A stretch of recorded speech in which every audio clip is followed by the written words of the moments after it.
எல்லாருக்கும் வணக்கம். ஒட்டுமொத்த மனித சமூகத்தையும் அதிர்ச்சிக்கு உள்ளாக்கிய வேங்கை வயல் அவலச் சம்பவம் நடைபெற்று 3 ஆண்டுகள் நிறைவடைந்த சூழலில் எந்தவித முடிவும் எட்டாத சூழ்நிலையில் வழக்கு விசாரணை நடைபெற்று வருகிறது. இன்னைக்கு நிகழ்ச்சியில் வேங்கை வயல் சம்பவம் இந்த தலைப்பை பற்றின சில முக்கியமான தகவல்களை தான் நாம் பார்க்க போகிறோம். வாங்க இன்னைக்கு நிகழ்ச்சிக்குள்ளே போகலாம்.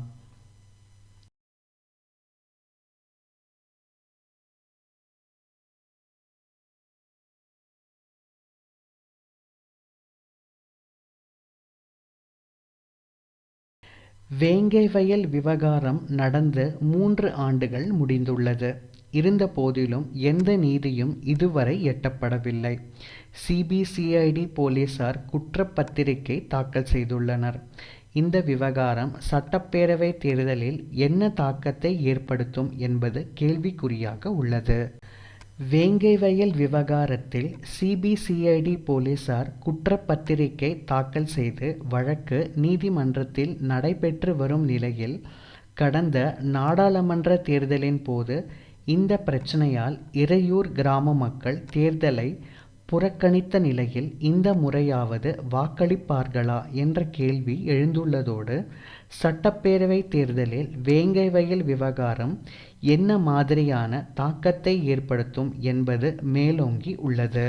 கடந்த 2022ஆம் ஆண்டு டிசம்பர் 26ஆம் தேதி புதுக்கோட்டை மாவட்டம் முத்துக்காடு ஊராட்சிக்கு உட்பட்ட வேங்கை வயல் கிராமத்தில் பட்டியலின சமூக மக்கள் வசிக்கும் பகுதியில் அமைந்துள்ள குடிநீர் மேல்நிலை நீர்த்தேக்க தொட்டியில் மனித கழிவு கலக்கப்பட்ட சம்பவம் கண்டறியப்பட்டது.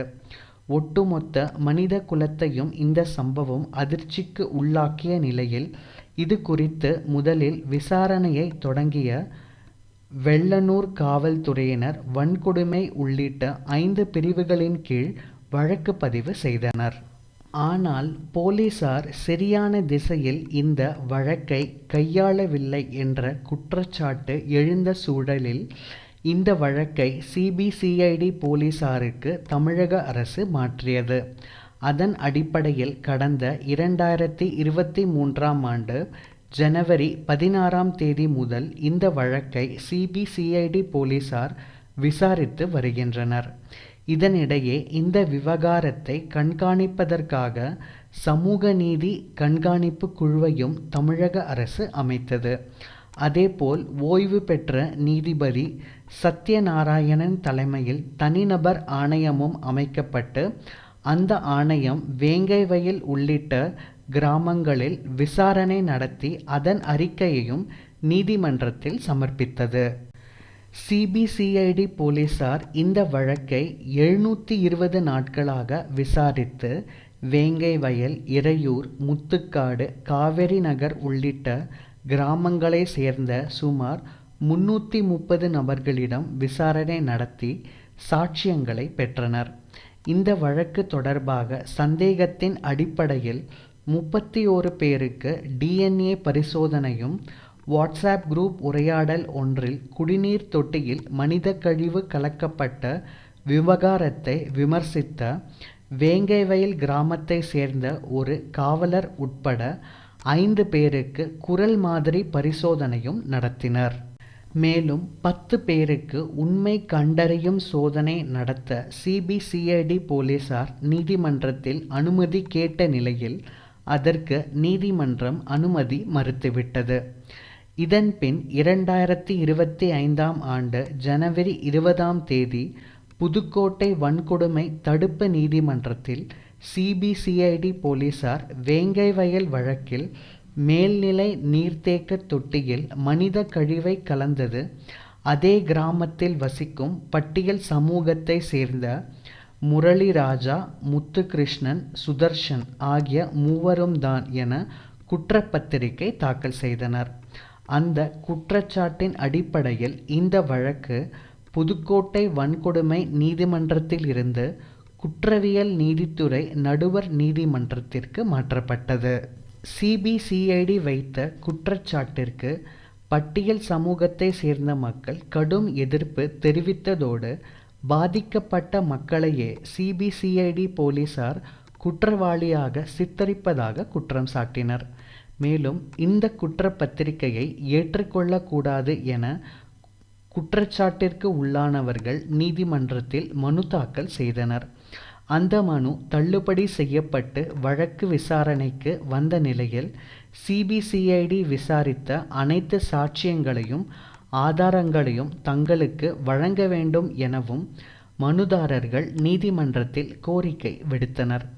அதன் அடிப்படையில் நீதிமன்ற உத்தரவுப்படி அனைத்து அறிவியல் பூர்வமான சாட்சியங்களும் மனுதாரர்களின் வழக்கறிஞர்களிடம் சிபிசிஐடி போலீசார் வழங்கினர். இருந்த போதிலும் குற்றச்சாட்டிற்கு உள்ளானவர்களை விடுவிக்க வேண்டும், இந்த வழக்கை தள்ளுபடி செய்ய வேண்டும் என்று அந்த மூவரும் கொடுத்த மனு இன்னும் நீதிமன்றத்தில் விசாரணையில் உள்ளது. தொடர்ந்து தங்கள் தரப்பு வாதங்களை சிபிசிஐடி போலீசார் நீதிமன்றத்தில் எடுத்து வைத்து வரும் நிலையில் இறுதியாக 2025 டிசம்பர் 24 இந்த வழக்கு விசாரணைக்கு வந்தது. அதில் அடுத்த விசாரணை 2026 ஜனவரி 23 நடைபெறும் என்று நீதிபதி தெரிவித்தார். இந்நிலையில்தான் வேங்கை வயல் விவகாரத்தால் தாங்கள் வீண் பழியை சுமந்ததாக அருகே உள்ள இறையூரை சேர்ந்த மாற்று சமூக மக்கள் கடந்த நாடாளுமன்ற தேர்தலில் வாக்களிக்க மறுத்ததால் பரபரப்பு ஏற்பட்டது. தற்போது இந்த வழக்கில் குற்றப்பத்திரிகை தாக்கல் செய்யப்பட்டு சிபிசிஐடி போலீசார் அதே பட்டியல் சமூகத்தை சேர்ந்த 3 நபர்களை தவறு செய்தவர்கள் என சுட்டிக்காட்டி உள்ள நிலையில் வரும் 2026 சட்டப்பேரவை தேர்தலில் இறையூரை சேர்ந்த மாற்று சமூக மக்கள் வாக்களிப்பார்களா என்ற கேள்வி எழுந்துள்ளது. அதேபோல் கடந்த முறை வாக்களிக்க மறுத்து இறுதியில் மாவட்ட நிர்வாகத்தின் பேச்சுவார்த்தைக்கு பின்பு வாக்களித்த வேங்கை வயல் கிராம மக்கள் வருகின்ற தேர்தலில் வாக்களிப்பார்களா என்ற கேள்வியும் எழுந்துள்ளது. வருகின்ற 2026 சட்டமன்ற தேர்தலில் வேங்கை வயல் விவகாரம் என்ன மாதிரியான தாக்கத்தை ஏற்படுத்தும்? எதிர்க்கட்சிகள் இந்த விவகாரத்தை தங்களது பிரச்சார ஆயுதமாக பயன்படுத்துவார்களா என்ற பல்வேறு விடை தெரியாத கேள்விகளும் வேங்கை வயல் விவகாரத்தில் இன்னும் ஒளிந்திருக்கிறது என்பது யாரும் மறுக்க முடியாத உண்மை. வேங்கை வயல் சம்பவம் தொடர்பான சில முக்கியமான தகவல்களை இன்னைக்கு நிகழ்ச்சியில் நம்ம பார்த்தோம். இது உங்களுக்கு பயனுள்ளதாக இருக்கும் அப்படின்னு நாங்கள் நம்புகிறோம். இந்த காணொளியை உங்கள் உற்றார் உறவினர்கள் நண்பர்கள் எல்லாருக்கும் பகிர்ந்துக்கோங்க. என்னோட சேனலை சப்ஸ்கிரைபும் பண்ணுங்கள். மீண்டும் அடுத்த நிகழ்ச்சிகள் சந்திக்கலாம். நன்றி, வணக்கம்.